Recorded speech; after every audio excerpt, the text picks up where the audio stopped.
Lucas capítulo 1, versículo 26, diz assim: E no 6º mês foi o anjo Gabriel enviado por Deus a uma cidade da Galileia chamada Nazaré, a uma virgem desposada com um varão cujo nome era José, da casa de Davi. O nome da virgem era Maria. E entrando o anjo onde ela estava, disse: Salve, agraciada, o Senhor é contigo. Bendita és entre as mulheres. E vendo-o, ela turbou-se muito com aquelas palavras e considerava que saudação seria esta. Disse-lhe então o anjo: Maria, não temas, porque achaste graça diante de Deus. E eis que em teu ventre conceberás e darás à luz um filho, e por-lhe-ás o nome de Jesus. Este será grande, será chamado Filho do Altíssimo. O Senhor Deus lhe dará o trono de Davi, seu pai. Ele reinará eternamente na casa de Jacó, e o seu reino não terá fim. E disse Maria ao anjo: Como se fará isto, visto que não conheço o varão? E respondendo o anjo, disse-lhe: Descerá sobre ti o Espírito Santo, e a virtude do Altíssimo te cobrirá com a sua sombra, pelo que também o santo que de ti há de nascer será chamado Filho de Deus. E então, e eis que também Isabel, tua prima, concebeu um filho em sua velhice, e é este o 6º mês para aquela que era chamada estéril, porque para Deus nada é impossível. Disse então Maria: Eis aqui a serva do Senhor, e cumpra-se em mim segundo a tua palavra. E o anjo ausentou-se dela.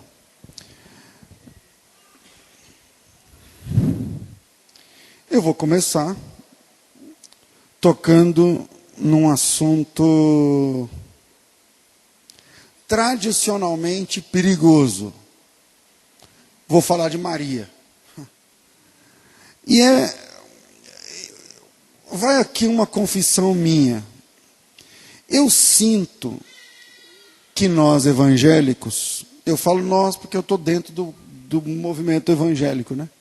Mas eu sinto que os evangélicos evitam falar, pregar, cantar alguma coisa que tem a ver com Maria. Vocês já perceberam?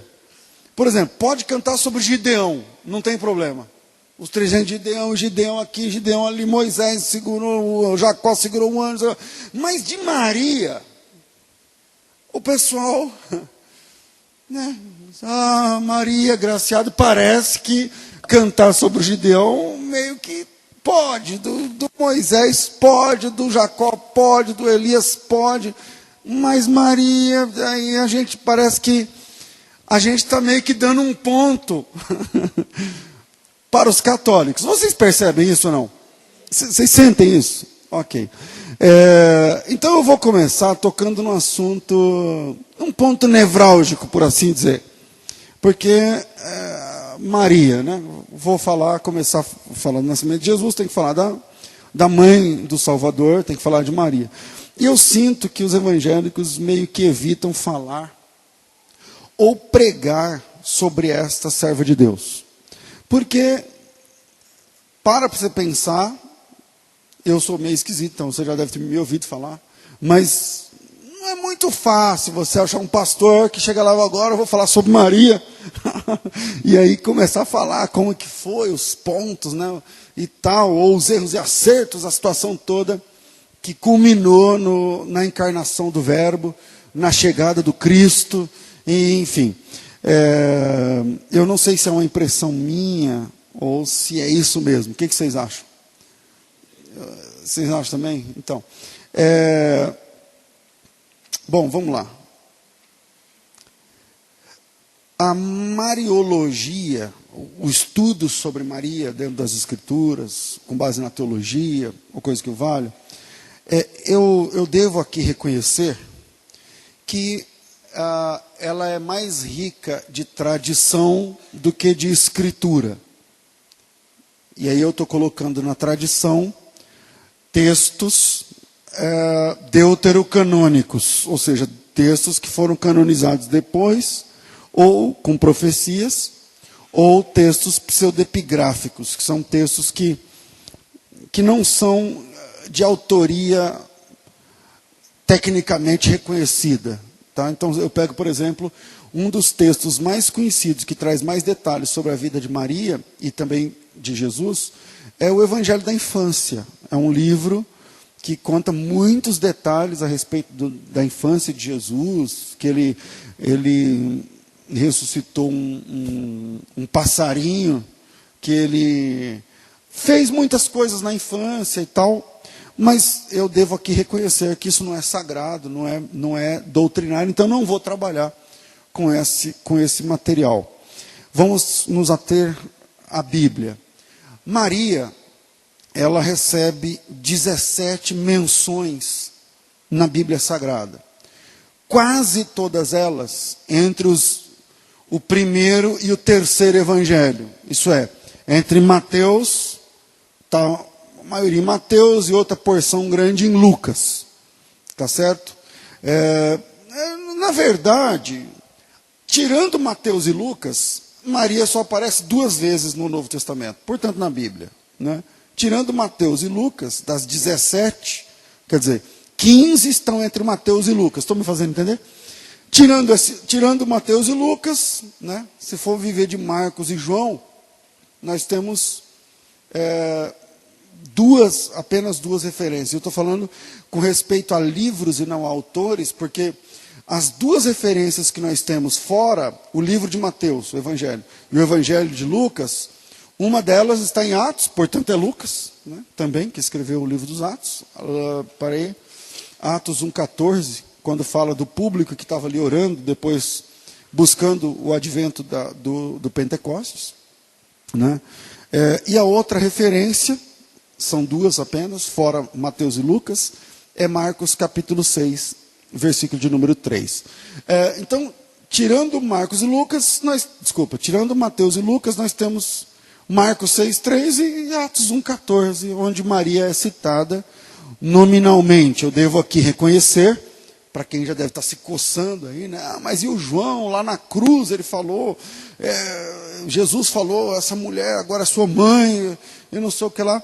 Bom, devo também reconhecer que, embora João mencione Maria algumas vezes, talvez umas 4 vezes, talvez umas 4 menções, nenhuma delas o faz pelo nome, na verdade. Então eu estou aqui excetuando, já que é apenas uma menção genérica e não nominal, né? Às vezes pessoal, mas não exatamente nominal. Então hoje eu estou tentando trabalhar com vocês sobre a chegada de Jesus, a encarnação do Verbo, quando Maria é escolhida por Deus para trazer Jesus, porque meditando esses últimos dias, eu tive uma percepção e eu quero compartilhar com vocês. A percepção que eu tive orando a respeito disso, antes de compartilhar, é que o modus operandi de Deus, quer dizer, a forma de agir, o modus operandi é latim, né? Não sei porque eu falei isso aí em latim, mas tudo bem. Mas o jeito de agir de Deus parece continuar sendo o mesmo quando o assunto é trazer Jesus. Quando o assunto é trazer Jesus, a mim me parece que o jeito de agir de Deus segue o mesmo trilho.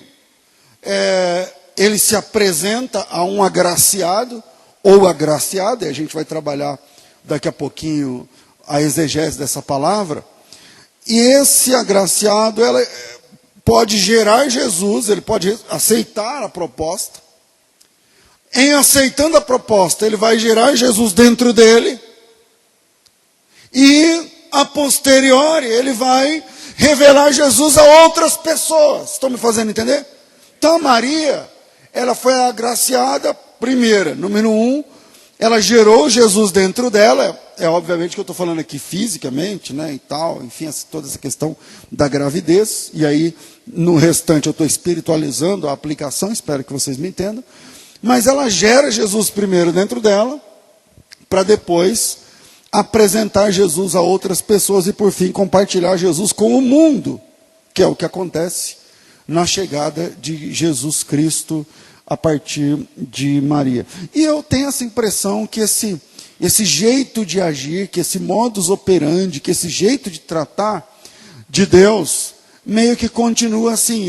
Ele agracia pessoas que recebem Jesus dentro de si e que, com o passar dos dias, ou semanas, ou meses, ou anos, essa pessoa vai compartilhar Jesus com aqueles que estão à sua volta. Foi isso que aconteceu com Maria, foi isso que aconteceu comigo, e talvez é isso que tenha acontecido com vocês, seguramente é isso que tem acontecido no decorrer pelo menos desses últimos 2 milênios. Não é? E aí eu queria, primeiro, é um terreno muito escorregadio que eu estou agora, e eu me sinto desconfortável, porque eu tenho medo de que, o pastor está aí com os católicos, eu não tem nada a ver. Não estou falando aqui de católico, não estou falando aqui de como é que fala que o pessoal fala quando ajunta as religiões? Ecumenismo, obrigado. Não é nada disso. Não é nada disso. A Maria é um personagem bíblico e eu sinto um pouco de falta de pessoas tratando um pouco mais a respeito desse assunto. E para isso, eu vou deixar 3 pontos para a gente pensar. Primeiro, a chegada de Jesus está intimamente relacionada à solicitude humana. A chegada de Jesus está intimamente ligada à solicitude humana. Do que eu estou falando? Eu vou te dar primeiro um dado técnico-teológico. Tá? É uma palavra código que ela é recorrente na Bíblia inteira. E essa palavra é um conselho de Deus, que a primeira vez que ele é dado é no livro do Êxodo, depois no livro do Deuteronômio, depois nos profetas, em especial em Jeremias, depois, antes de Jeremias, em Davi, no Salmo 95, depois em Jeremias, recorrentemente em Jeremias, eu acho que é o que mais fala, que é a tal da frase: se hoje ouvires a voz do Senhor teu Deus, completar a frase, não endureçam o vosso coração. A primeira vez que Deus falou isso foi no Êxodo, quando ele disse o seguinte: olha, vocês vão ser libertos, mas um dia vocês vão voltar a ser escravos. E se vocês voltarem a ser escravos, Deuteronômio capítulo 4, lá pelo versículo 28, 29, 30, 31, por ali. E essa palavra, se hoje você ouvir a voz do Senhor teu Deus, não endureça teu coração, ela começa no Êxodo, passa por Deuteronômio, passa por Josué, me esqueci de Josué, passa pelo livro das Crônicas, passa pelo profeta e rei Davi, passa pelo profeta Jeremias, passa por alguns profetas e termina, pensa bem, termina no livro, na carta aos Hebreus.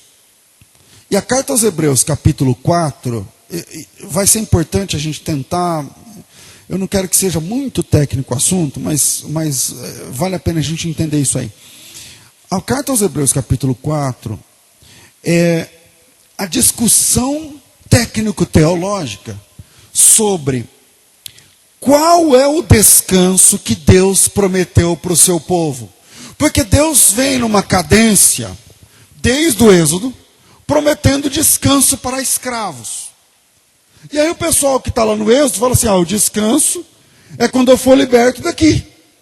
Aí eles vão para o deserto. Aí lá no deserto Deus fala a mesma coisa. Falou: se você ouvir a voz, não endureça seu coração, porque vocês vão ser libertos. Ele falou: mas a gente não estava liberto?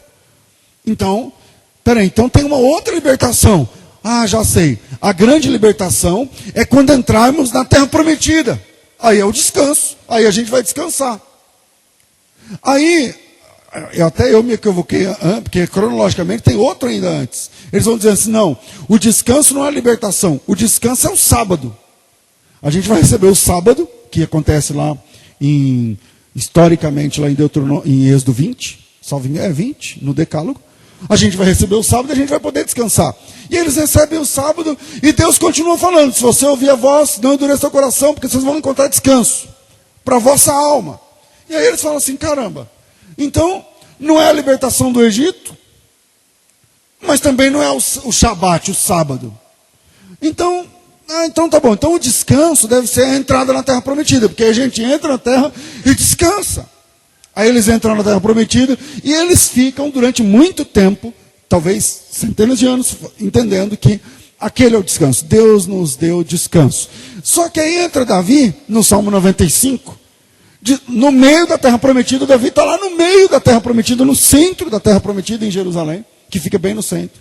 E ele diz o seguinte, se hoje vocês ouvirem a voz do Senhor teu Deus, não endureça teu coração, porque Ele vai prover descanso, não sei o que. Então, peraí. Então, o descanso não é ser liberto do Egito, caindo para o deserto. Se o descanso não é receber o Shabat, que significa, literalmente, Shabat significa descanso. Estão me entendendo ou não? Se o descanso não significa a entrada na terra prometida pelas mãos de Josué. Por quê? Depois que nós entramos na terra prometida, o Davi chega falando, não é isso ainda não. Se você ouvir a voz, não endureça teu coração, porque o descanso ainda vai chegar. Eu falei, o que é o descanso? E Hebreus capítulo 4 trabalha essa tensão.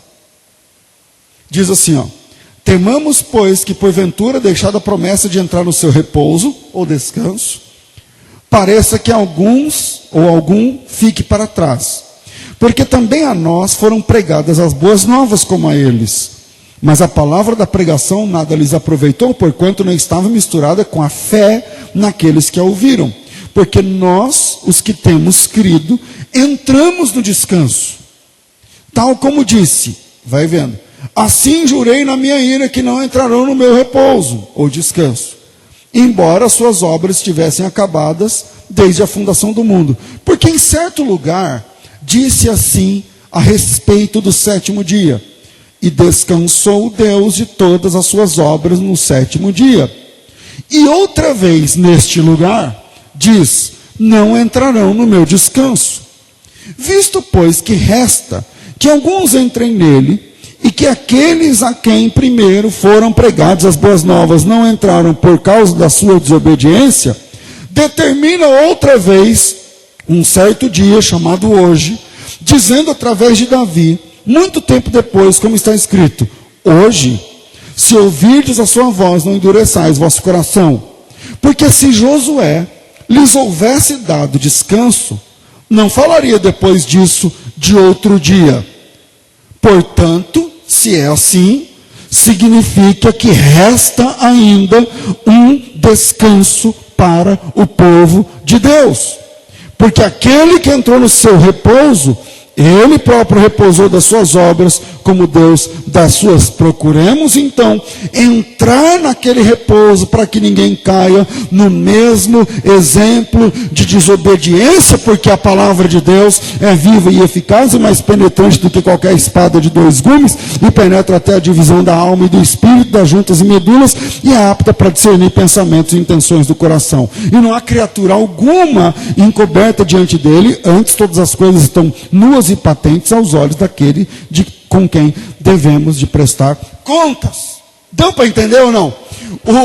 O autor aos Hebreus, ele está dizendo o seguinte, olha, o descanso não é o sábado, o descanso não é a terra prometida, porque se fosse, ele diz assim, porque se o descanso fosse a terra prometida, em outra versão, de outro jeito que ele fala, ele diz o seguinte, porque se Josué, versículo 8, se Josué tivesse levado eles até o descanso, então não falaria sobre isso depois dele, que é o que o Davi faz, dizendo que vai ter um repouso e um descanso. Ele falou, então, peraí, então resta ainda um descanso para o povo de Deus, que não é a libertação do Egito, que não é o deserto, que não é o sábado, que não é a entrada em Canaã, tem um descanso, que Quer dizer, o sensus plenior do descanso não se cumpriu ainda, resta um repouso para o povo de Deus, e portanto a palavra código que eu estou falando, que é essa palavra, se hoje você ouvir, não endureça teu coração,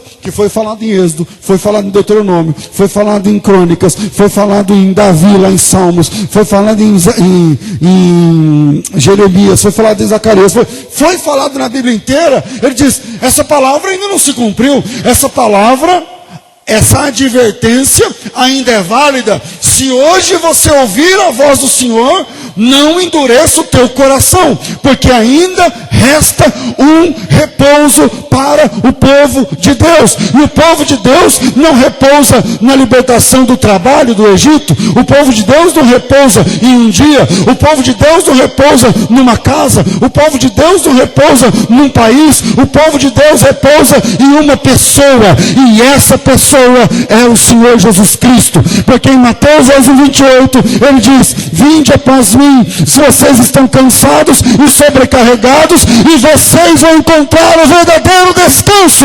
Resta um descanso para o povo de Deus, e o descanso que nos resta é uma pessoa, e essa pessoa é o Senhor Jesus Cristo.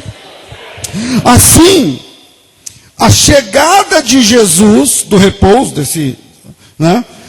ela está relacionada à solicitude humana. Se você ouvir, não endureça o teu coração. Quer dizer, você pode se tornar solícito à chegada de Cristo ou não. Ou não.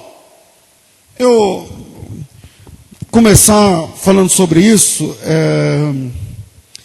tentar desmistificar uma palavra que eu falei, a gente vai fazer uma exegese rápida desse termo, agraciada. Quando o anjo chega e fala, salve a agraciada. Os padres, eles gostam de usar esse termo para dizer, com base nesse texto de Lucas, eu não lembro mais nem o capítulo 1, versículo 20 alguma coisa? Qual? 28. Salve a agraciada. E os padres gostam de pegar esse texto para dizer o seguinte, está vendo? O próprio anjo Gabriel reconhece que Maria é cheia de graça. Então, Ave Maria, cheia de graça, porque o próprio anjo diz, você é agraciada. Bom, faltou para esse padre, para esse pessoal, entender o que significa agraciada no texto original. Agraciado não significa cheia de graça, mas significa alcançada pela graça. Quer dizer que a graça não está nela, mas ela foi o alvo da graça de Deus. Então a palavra agraciada, do grego charitos, que daí vem a palavra charisma, que é carisma para a gente, né?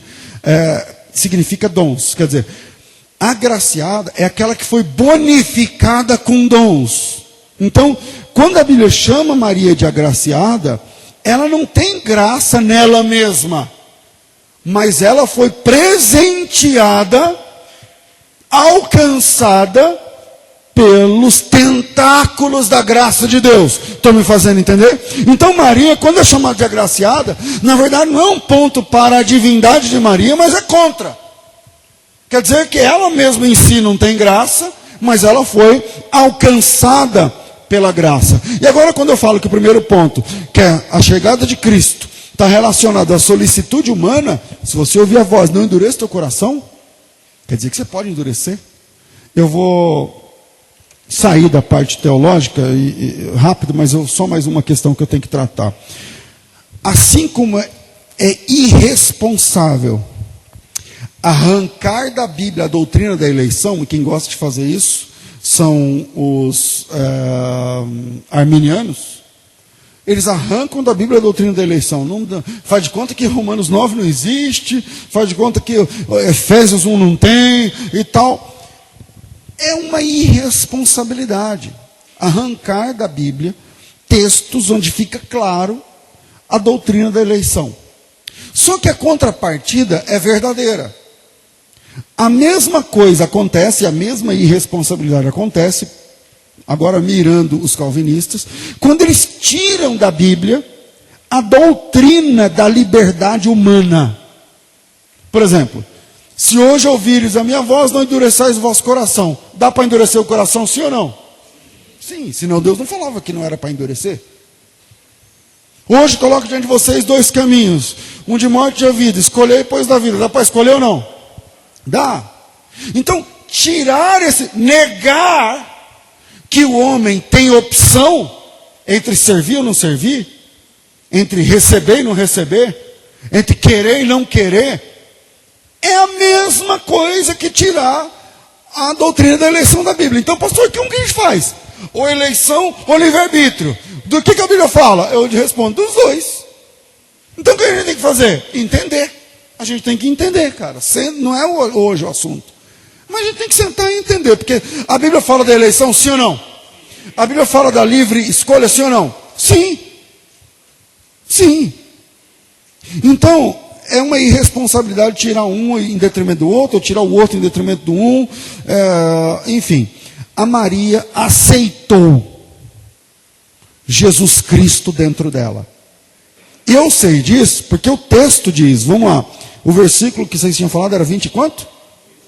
28. Agora lê o 38, eu acho. Disse então Maria, eis aqui a serva do Senhor. O anjo faz uma proposta. E ela responde, eis aqui a serva do Senhor, cumpra-se em mim a tua palavra.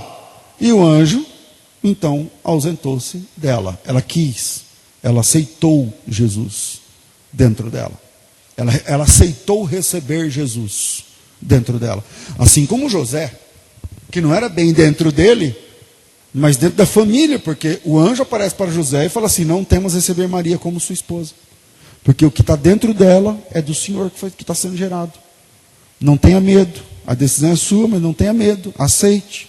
E o José pondera a respeito e recebe.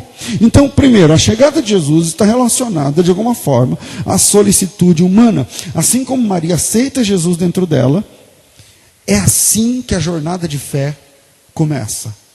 Por exemplo, você está sentado aqui, cada um tem uma história. Cada um tem um tanto de tempo na fé. Cada um tem um histórico de intimidade ou não com Deus. Talvez esteja falando com gente que tem 40 anos de crente, tem gente que tem 1 ano de crente, tem gente que tem meses de fé. Não tem problema, a logística é a mesma. Você aceita receber Jesus dentro de você. E quando você faz isso, você é um agraciado, alcançado pela graça poderosa de Deus. E quando você recebe Jesus dentro de você, receber Jesus dentro de nós, significa se abrir para mudanças radicais. Porque é isso que a Maria vai viver.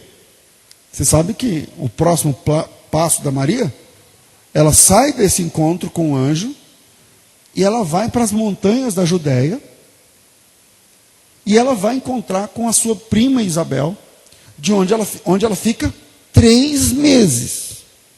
Vai vendo. Por isso que o José queria deixá-la secretamente, ele não está sabendo.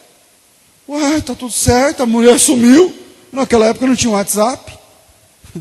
Não tinha aquele negócio do Facebook que você vê onde a pessoa está, que eu não sei nem o nome daquele troço. Então, Maria sumiu e tal. E quando ela volta, ela está de 3 meses. Barriguinha aparecendo. Faz a conta. Então, receber Jesus significa assumir uma mudança radical. Qual era a vida de Maria antes de receber Jesus? Pensar no casamento. Festa, quem vai ser padrinho, quem vai entrar com flor, quem não vai, nós vamos viajar para onde, nós vamos viver do quê, vamos fazer como, quem convida e quem não convida, lista, e não sei o quê. Isso é a Maria, um dia antes do anjo Gabriel aparecer. Um dia depois, é viajando sozinha para as montanhas da Judéia, para encontrar sua prima, conselho do próprio anjo, parece. Ele fala, tua prima, vai lá, você vai ver, ela está de 6 meses e tal. Ela fica, pelas contas, ela fica lá até o parto de João Batista, porque ela fica 3 meses. Quando ela chega, a mulher está de 6 meses, faz a conta. E aí, quer dizer, é toda uma mudança radical que a Maria vive. Portanto, receber Jesus dentro de você se prepara para mudanças radicais. Você não vai mais para onde você pensava, você não faz mais o que você pensava, você não faz mais o que você estava acostumado a fazer. Jesus Cristo, quando é recebido dentro de um homem que foi agraciado, de uma mulher que foi agraciada, de alguém que foi alcançado pela graça de Deus, o poder da concepção de Jesus dentro dessa pessoa, esse poder vai mudar a tua agenda, vai mudar teu vocabulário, vai mudar teus pensamentos, vai mudar teus compromissos, vai mudar tuas amizades, vai mudar tudo que você tem. Que é o que acontece com Maria. Segundo, carregar Jesus é um grande desafio para os agraciados. Carregar Jesus é um grande desafio para os agraciados. Miqueias 5:2 tem lá a profecia do nascimento de Jesus em Belém. E tu, Belém Efrata, posto que entre as menores de Judá e tal, de ti sairá o Redentor, alguma coisa assim. Bom, Miqueias profetiza que Jesus nasceria em Belém. O povo está tudo de antena ligada, porque a tal da estrela da alva, ela está guiando os sábios, lá os magos do Oriente, talvez da Pérsia, ou coisa mais próxima disso.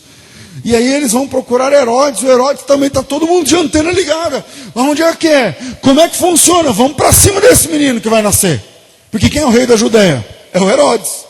E quando o pessoal chega lá em Mateus capítulo 2, versículo 1, lê o texto. Mateus capítulo 2, versículo 1, está dizendo que o Herodes, dias atrás eu preguei sobre isso, acho que está quente aí na cabeça de quem gosta de Bíblia. Vamos lá, eu não lembro de cabeça exatamente. Tendo Jesus nascido em Belém da Judéia no tempo de Herodes, eis que os magos vieram do Oriente a Jerusalém e perguntaram: onde está aquele que é nascido rei dos judeus? Vem comigo. No tempo de Herodes, Jesus nascendo em Belém, na Judéia, no tempo do rei Herodes. Quem é o rei da Judéia? Herodes. Quem é rei da Judéia é rei dos judeus, certo ou não? Aí chegam os magos e falam assim: onde está aquele que é nascido rei dos judeus? O Herodes fala assim: ué, quê? E aí os magos falam: não, nós viemos guiados por uma estrela, porque veio nascer um menino, e a gente quer saber qual é o palácio, qual é o endereço, quais são as festas. Naquele contexto, para ser rei, era um rolo da bexiga, porque é uma questão política. Quem reinava, vamos lá, o Oriente Médio era colônia de Roma. Quem manda mesmo só tem um rei, que fica lá na Itália, lá na Europa, depois do Mediterrâneo, longe para Chuchu. E lá ele indicava, através de política, através de conchavos, quem puxa mais o saco, é a dança das cadeiras da realeza romana dentro da Palestina. Estão me fazendo entender? Então, para ser rei, tem que puxar saco, tem que ser filho de não sei quem, tem que mandar dinheiro para Roma, tem que, enfim, construir cidades, tem que, uma coisa, não é assim. E o Herodes conseguiu isso, porque o pai, a família herodiana já era uma família muito importante. E esse Herodes de quem a Bíblia fala é Herodes o Grande, é o principal deles, da dinastia.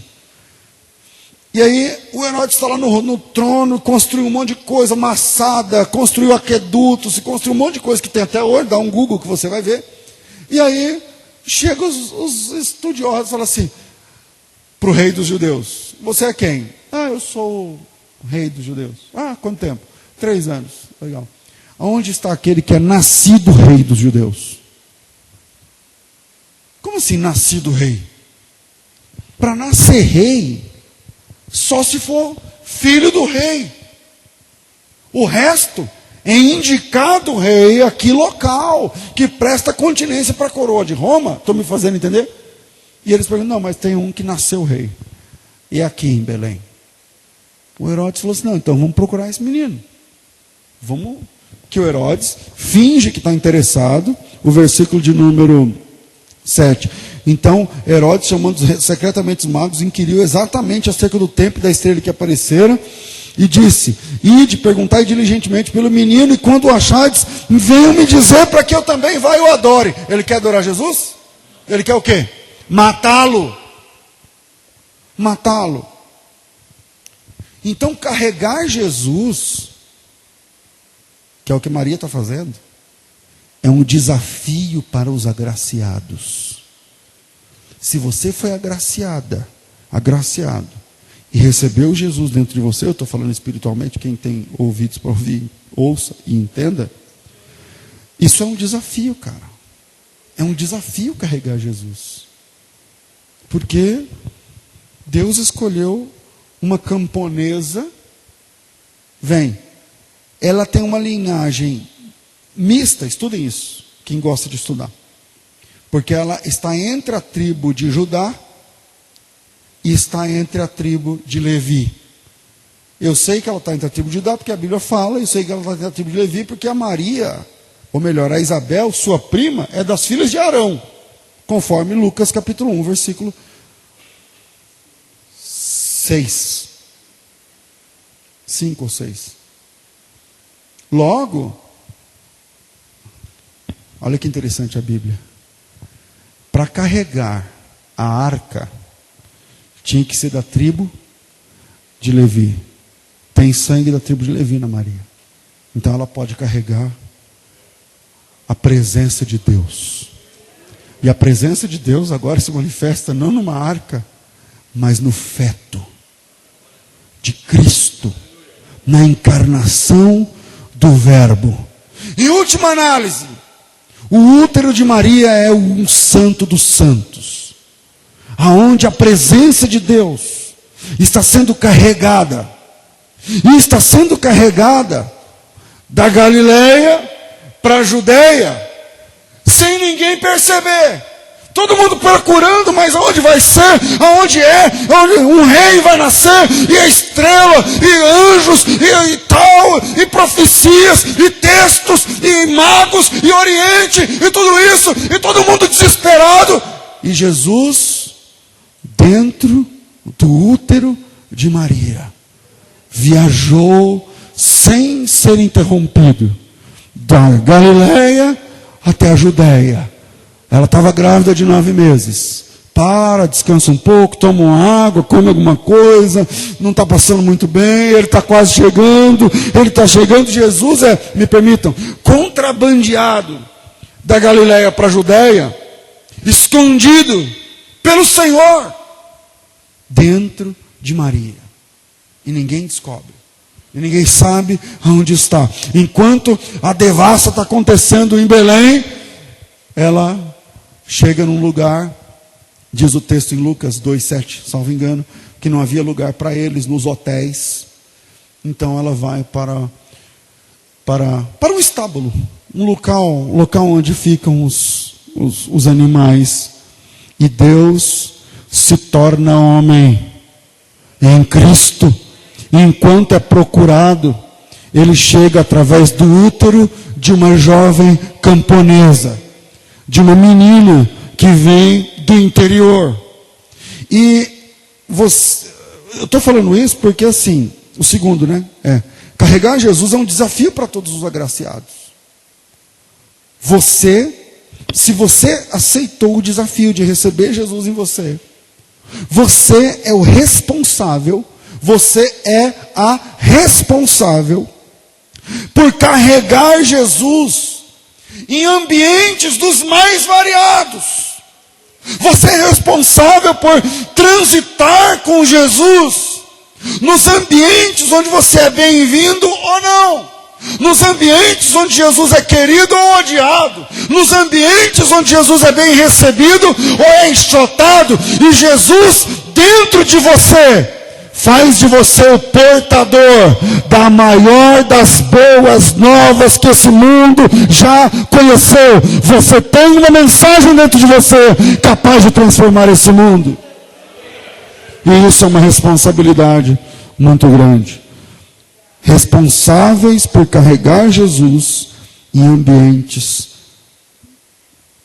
bons ou não? Bons ou maus? Mas seja lá como for, é através de você que ele chega. Porque foi através de Maria que ele chegou. E é através de você que Ele pode entrar em cada situação, em cada lar, em cada problema, em cada pessoa, em cada casal, em cada situação. É através de você que Ele pode chegar. Os irmãos entenderam? Terceiro, quem aceita a tarefa de levar Jesus se torna um servo, nunca um senhor. Quem aceita a incumbência de levar Jesus, de transitar com Jesus dentro de si, se torna servo, não senhor. Nunca um senhor. Porque para os católicos a Maria virou uma senhora. Ela existe uma heresia nova, tá? Essa heresia era da década de 50. De 2000 anos de cristianismo, nós estamos falando de 67, 68 anos, que existe uma heresia chamada a Ascensão de Maria. Até a década de 50, ninguém acreditava que Maria tinha ido para o céu, junto com Cristo, a partir do Monte das Oliveiras. Isso é coisa nova. Você está entendendo? Uma outra heresia, um pouco mais velha, é a heresia da Imaculada Conceição. Já ouviram falar? O que é Imaculada Conceição? Como para os católicos a Maria virou santa, então ela nunca teve sexo com José. Mas tem que fazer um baile, driblando textos e evidências, para defender a virgindade perpétua de Maria. Então, como que Jesus pôde ser puro se a Maria fosse pecadora? Esse é o problema que os católicos levantam. E tem que ter evangélico entrando nessa. Mas se Maria fosse uma pecadora, Jesus ia herdar o pecado a partir de Maria. Não faz sentido? E aí eles falam assim, então é o seguinte, então Maria não era pecadora. Só que quando eles falam que Maria não era pecadora, eles estão, na verdade, é um problema teológico de logística, porque eles só estão jogando o problema para a geração anterior. Porque a Maria é filha de quem? Da mãe e do pai dela. E aí, Ana, e esqueci o nome do pai, tem lá na... Não, não é esse meu nome. Eu esqueci o nome, mas vai estar lá. E aí, só jogou para outra geração, porque para Maria nascer pura, ora, os pais dela também tinham que ser puros. E para os pais dela serem puros, os avós tinham que ser puros. E para os avós, vai terminar em Adão esse negócio. Não vai? Não acaba. Então, os católicos, eles inventaram algumas heresias importantes a respeito da Maria, tá certo? Uma delas é a teoria, a doutrina da Sagrada Concepção, da Concepção.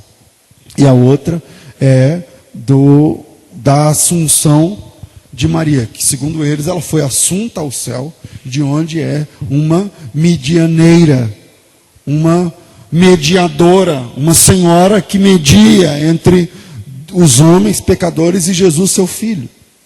Bom, isso está certo ou está errado? Está errado. Não tem nada na Bíblia a respeito disso. Isso nos leva ao terceiro ponto. Quem aceita a tarefa de levar Jesus se torna servo e não senhor. Transformaram Maria numa senhora dos destinos das pessoas, alvo de orações, imprecações, súplicas. Dizem dela que ela é cheia de graça e não agraciada. Bom, vamos tentar entender essa questão. Jesus está em mim, Jesus está em você. Amém ou não? Se Ele está em você, você corre o risco de se sentir. E tem muito crente nessa vibe aí. Porque Jesus está em mim, aí eu me sinto, né? Aí eu já fico mais enjoado, né? Aí eu entendi quem é Jesus, aí eu descubro que Ele está em mim, aí eu já fico mais, aí a coisa... Eu sou um filho do rei, né? Aí, meu amigo, aí onde eu pisar a planta do meu pé, tem que nascer grama. Onde eu tenho que viver do melhor dessa terra, e aí todos os textos do Antigo Testamento que tem a ver com Israel e tal, viram-se para mim. Eu, magneticamente, eu atraio para mim textos de bênção, e são, segundo eles, lá 8.000 e tal. Bom, infelizmente esse é o caso de muita gente. Mas vamos ver como é que Maria lidou com essa tensão de ter o Rei dos Reis, o Senhor dos Senhores dentro dela. O capítulo 1, versículo de número 38, ela diz assim: eis aqui a serva do Senhor. Serva do Senhor. Se Jesus está dentro de você, a partir desse momento você não é senhor de nada. Pelo contrário, o Senhor está dentro de você, e você agora é um servo do Senhor. Está aí Maria carregando na barriga seu filho e Senhor. Dorme com esse barulho, não é? Maria está carregando para a Judéia seu filho e seu Senhor. Você sabia que Jesus Cristo nunca chamou Maria de mãe na Bíblia? Quem sabia? Alguns sabiam. Porque ela foi o veículo que possibilitou a chegada de Cristo. Mas na verdade, Ele é o pai dela. Ele é o criador dela. Porque a Bíblia diz que todas as coisas foram feitas por Ele e para Ele. É ela quem serve Ele, e não Ele quem serve ela. Ter Jesus dentro de nós, pensa um pouco. Veja lá em João 2,29. João 2,29. Não é 2,29 não. É menos. É João 2. Eu não sei porque eu coloquei 29 aqui, mas acho que deve ser 2, versículo 3 ou 4. Quando Jesus vai no casamento e não tem vinho, e faltando vinho, versículo 3, a mãe de Jesus disse: não tem vinho. E ele disse: mulher, o que tenho eu contigo, ainda não é chegada a minha hora. E a sua mãe disse para os empregados: façam tudo que ele vos disser, que ele vos mandar. É assim que Maria lida com Jesus. Ele é filho, porém Senhor. E não deve ser fácil para Maria, carregando Jesus nela, ou dentro da barriga, ou no colo, no peito, mamando, sabendo quem Ele era. Pensa nisso, faz a conta aí. Sabendo quem Ele era, imagina, o Criador da humanidade, Senhor dos senhores, Rei dos reis, aleluia, enrolado num pano, mamando seu peito, arrotando. Pensa nisso. Mas Ele é o Senhor e ela é a serva. Quem aceita a tarefa de receber Jesus é servo, nunca senhor. Você pode crescer, você pode ser importante, você é um servo de Deus. Você é uma serva de Deus. Você é o veículo que Deus usa para levar Jesus Cristo para outras pessoas. E nada mais do que isso. Porque pensa, como é que ela lidou com o decreto de Herodes? Que quer matar Jesus, que é dela. Que ela foi o veículo para trazer. E como é que você lida com decretos humanos que querem achincalhar com a fé? Porque nós também estamos levando Jesus. E como é que nós lidamos com decretos muito parecidos com esse, que visam matar Jesus para os povos? Como que ela reage ao pedir um milagre, João 2, versículo 3, e não ser atendida? E como é que nós reagimos ao pedirmos milagres e sinais e não sermos atendidos? Pelo menos não na hora ou do jeito que nós queremos. Como é que nós reagimos? Quem aceita a tarefa de levar Jesus é servo, não é senhor. E Ele vai fazer do jeito que Ele quiser. E a Maria entendeu isso e diz: me perdoem, esse me perdoe por minha conta. Façam o que ele falar. É com ele. Esse é o primeiro milagre de Jesus. Sabe quantos anos Jesus tinha? 30. Sabe quantos anos era necessário para que um homem fosse considerado um homem de verdade e tal? 40.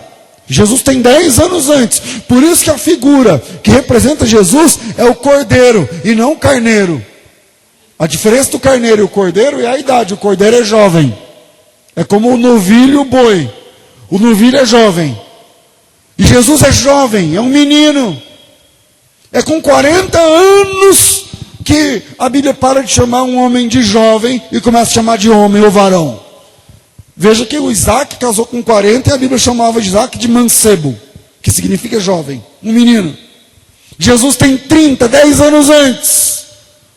E aí a mulher, a Maria, chega e fala, acabou, deixa comigo. Jesus, eu não só quero. Falou assim, a hora é minha, o jeito é meu, o Senhor sou eu, a serva é você, eu faço do jeito que eu quero, quando eu quero e conforme a minha vontade. E ela para e fala, façam o que Ele manda, porque Ele é o Senhor e eu sou a serva, façam a vontade dEle.